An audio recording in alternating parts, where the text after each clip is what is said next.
ওগো আল্লাহ, ওগো মালিক, তুমি ছাড়া তো আমাদের আর কেউ নাই, তুমি ছাড়া তো আমার আর কেউ নাই। আল্লাহ গো, তুমি যদি মাফ না করো কে আমাকে মাফ করবে?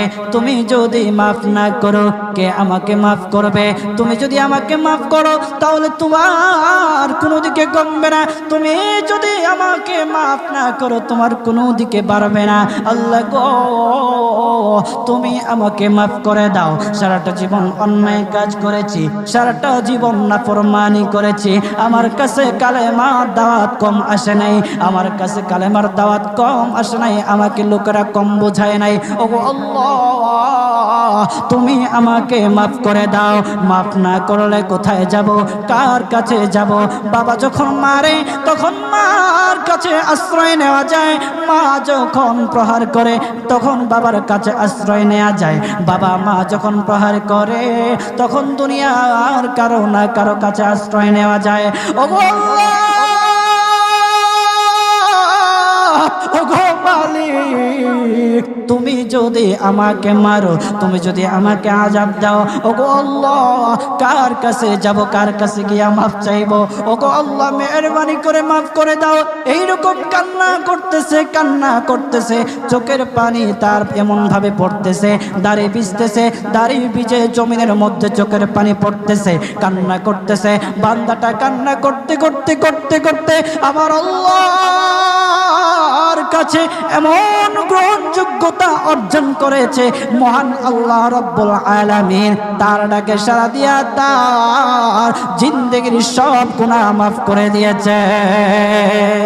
হযরত মূসা আলাইহিস সালাতু ওয়াস সালামের যুগের ঘটনা। একজন বড় পাপিষ্ঠ ছিল, জীবনে এমন কোনো গুনাহ নাই যে গুনাহ সে করে নাই। তার গুনার প্রতি অতিষ্ঠ হইয়া, মানুষ তার গুনার প্রতি অতিষ্ঠ হইয়া গ্রামের লোকেরা তাকে হাত পা বেঁধে জঙ্গলের মধ্যে ফেলে দিয়ে আসে। জঙ্গলের মধ্যে থাকতে থাকে, কিছুদিন থাকার পর মালাকুল মউত যখন তার সামনে এসে উপস্থিত, এর আগ মুহূর্তে সে বান্দা আল্লাহর কাছে ডেকে ডেকে বলতেছে, ওগো মালিক, তুমি ছাড়া তো আমাদের আর কেউ নাই, তুমি ছাড়া তো আমার আর কেউ নাই। আল্লাহ গো, তুমি যদি মাফ না করো কে আমাকে মাফ করবে? তুমি যদি মাফ না করো কে আমাকে মাফ করবে? তুমি যদি আমাকে মাফ করো তাহলে তোমার কোনো দিকে কমবে না, তুমি যদি আমাকে মাফ না করো তোমার কোনো দিকে বাড়বে না।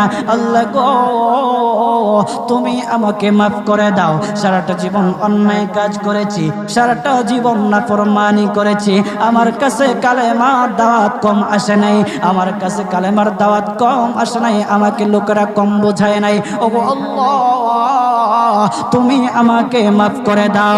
মাফ না করলে কোথায় যাব, কার কাছে যাব? বাবা যখন মারে তখন মার কাছে আশ্রয় নেওয়া যায়, মা যখন প্রহার করে তখন বাবার কাছে আশ্রয় নেওয়া যায়, বাবা মা যখন প্রহার করে তখন দুনিয়ার কারো না কারো কাছে আশ্রয় নেওয়া যায়। ওগো আল্লাহ, ওগো মালিক, তুমি যদি আমাকে মারো, তুমি যদি আমাকে আযাব দাও, ওগো আল্লাহ, কার কাছে যাব, কার কাছে গিয়া মাফ চাইবো? ওগো আল্লাহ, মেহেরবানি করে মাফ করে দাও। এইরকম কান্না করতেছে, কান্না করতেছে, চোখের পানি তার এমন ভাবে পড়তেছে, দাড়ি ভিজতেছে, দাড়ি ভিজে জমিনের মধ্যে চোখের পানি পড়তেছে, কান্না করতেছে। বান্দাটা কান্না করতে করতে করতে করতে আমার আল্লাহর কাছে এমন গ্রহণযোগ্যতা অর্জন করেছে, মহান আল্লাহ রব্বুল আলামিন তার ডাকে সাড়া দিয়া তার জিন্দেগির সব গুনাহ মাফ করে দিয়েছে। ওই বান্দাটা তাওবা করতে করতে করতে করতে হঠাৎ ইন্তেকাল করে। ইন্তেকাল হওয়ার পরে হযরত মূসা আলাইহিস সালাতু ওয়াস সালামকে মহান আল্লাহ বলে দিতেছে পয়গম্বর মূসা, ও দুস্থ দেখো অমুক জঙ্গলে আমার একটা পাগলা আশেক, আমার পাগলা একটা আশেক মারা গেছে, ওই আশেকটার জানাজা তুমি পড়াও, দাফন কাফনের ব্যবস্থা করো। ও মূসা আর তুমি একটা ঘোষণা দিয়ে বলে দাও, একটা ঘোষণা দিয়ে দাও মূসা রে, ও মূসা তুমি ঘোষণা দিয়ে বলে দাও যে আমার এই বান্দার জানাজার নামাজ অংশগ্রহণ করবে, মহান আল্লাহ তার জীবনের সব গুনাহ মাফ করে দিবে। আল্লাহু আকবার। আরো জোরে বলেন না আল্লাহু আকবার, আরো জোরে বলেন আল্লাহু আকবার। হাত উঠায়া বলেন আল্লাহু আকবার, আল্লাহু আকবার। মুসলমান বাবাজি গভীর মনোযোগ। হযরতে মূসা আলাইহিস সালাতু ওয়াস সালাম একটা পাহাড়ের উপরে উঠলেন। পাহাড়ের উপরে ওঠার পর তখন ডেকে ডেকে বলতেছে, ও উম্মতেরা রে, আমার উম্মতেরা শুনো, আল্লাহ রব্বুল আলামিন একটা সুসংবাদ দিয়ে দিছে। আমার আল্লাহ রব্বুল আলামিনের একটা আশেক একটা ওই অমুক জঙ্গলের মধ্যে মারা গেছে, ওই পাগলা আশেকের জানাজার নামাজ অংশগ্রহণ করো। যদি জানাজার নামাজ পড়ো তখন আমার আল্লাহ তোমাদের জীবনের সব গুনাহগুলি মাফ করে দিবে। কেউ যদি নিজের গুনাহ ক্ষমা করাইতে চাও, কেউ যদি নিজের গুনাহগুলি ক্ষমা করাইতে চাও, তাহলে মহান আল্লাহ রব্বুল আলামিনের ওই পাগলা আশিকের জানাজায় অংশগ্রহণ করো। তখন লোকেরা দলে দলে জানাজায় অংশগ্রহণ করার জন্য দলে দলে গেল, জানাজার নামাজ আদায় করলো। আদায় করার পর পয়গম্বর মূসা আলাইহিস সালাতু ওয়াস সালামকে বলতেছে, ওগো আল্লাহর পয়গম্বর, ও পয়গম্বর, যারা জানাজায় অংশগ্রহণ করার কারণে মহান আল্লাহ তার জীবনের সব গুনাহ মাফ করে দেবে। এমন মহা ব্যক্তি, তো এই মহান ব্যক্তিটাকে তো একটা নজরে দেখা দরকার, অবশ্যই দেখা দরকার, আমাদেরকে সেই ব্যক্তিটাকে দেখান। তখন মূসা আলাইহিস সালাতু ওয়াস সালাম বলতেছে, ঠিক আছে তোমাদেরকে দেখানো হবে। তখন যখন দেখাতে গেলেন, দেখানোর সাথে সাথে লোকেরা বলল, পয়গম্বর আপনি কি বলেন, এই লোকটাকে তো আমরা ভালো করে চিনি, ওই লোকটা বড় পাপিষ্ঠ ছিল, বড় অন্যায়কারী ছিল, বড় জুলুমকারী ছিল। ওগো পয়গম্বর, সমাজে এমন কোনো গুনাহ নাই যে সে করে নাই, সমাজে সব গুনাহ করেছে, সমস্ত গুনার সাথে সে জড়িত ছিল, সে জড়িত ছিল। তার গুনার কারণে আমরা অতিষ্ঠ হইয়া তার হাত পা বেঁধে আমরা তাকে জঙ্গলের মধ্যে ফেলে দিয়ে আসি। এই পাপিষ্ঠ বান্দা আল্লাহ তাআলার বড় আশিক হতে পারে কিভাবে, আল্লাহ তাআলার প্যারা হতে পারে কিভাবে? পয়গম্বর মূসা আলাইহিস সালাতু ওয়াস সালাম আল্লাহর কাছে ডেকে ডেকে বললেন, আল্লাহ লোকেরা কি বলতেছে আর তুমি কি বলো? ওগো আল্লাহ, এর সমাধান কি, এর সমাধান কি? সমাধানটা তো তুমি দিয়ে দাও। আল্লাহ রব্বুল আলামিন পয়গম্বর মূসা আলাইহিস সালাতু ওয়াস সালামকে সমাধান দিয়েছে। বলতেছে, ও মূসা দুষ্ট রে, ও দুষ্ট, তারা যা কথা বলেছে, লোকেরা যে কথা বলেছে সত্য বলেছে, আমি আল্লাহ যা বলেছি তাও সত্য বলেছে।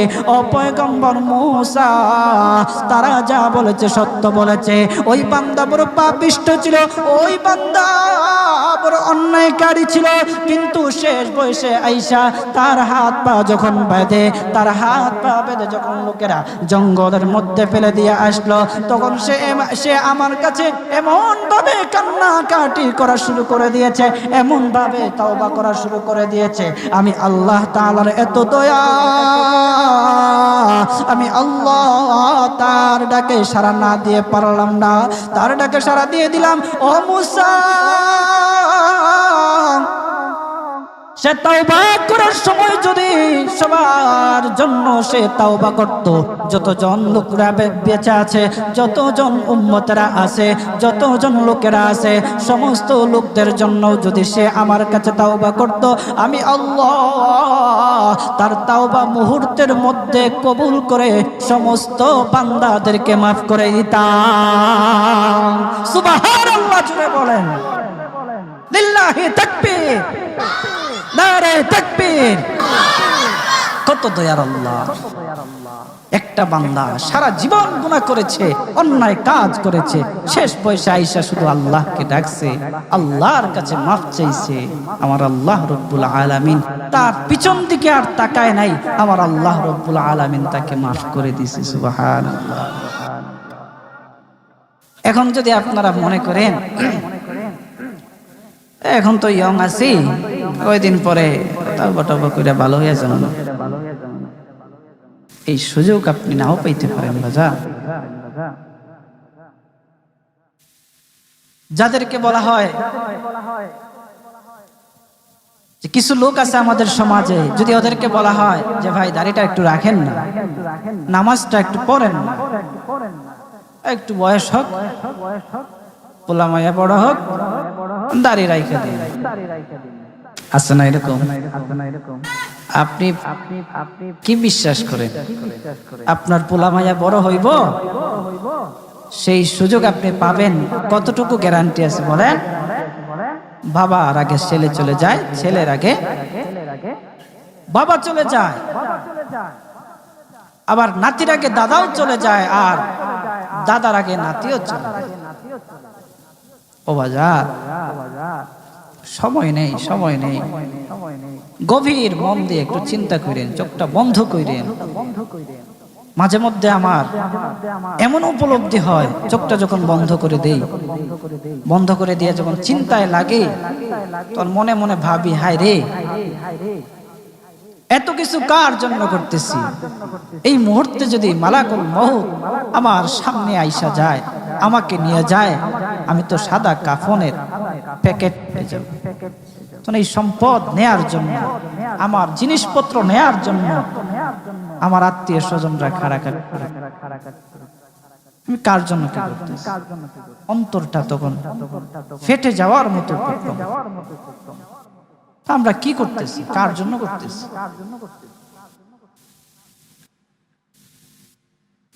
আজকে মরে গেলে আপনার সন্তান কালকে আপনাকে স্মরণ করবে কিনা সন্দেহ আছে। কিছু কিছু ঘটনা এমনও ঘটে যে বাবা মারা গেছে, সেই সন্তানেরা সম্পত্তি বন্টন করার জন্য বাবার লাশটা পর্যন্ত দাফন করতে দেয় না। আমাদের সমাজে এগুলো দেখা যায় না? আপনি কার জন্য কি করতেছেন? কার জন্য করতেছেন? কি করিলাম দুনিয়াতে আসিয়া,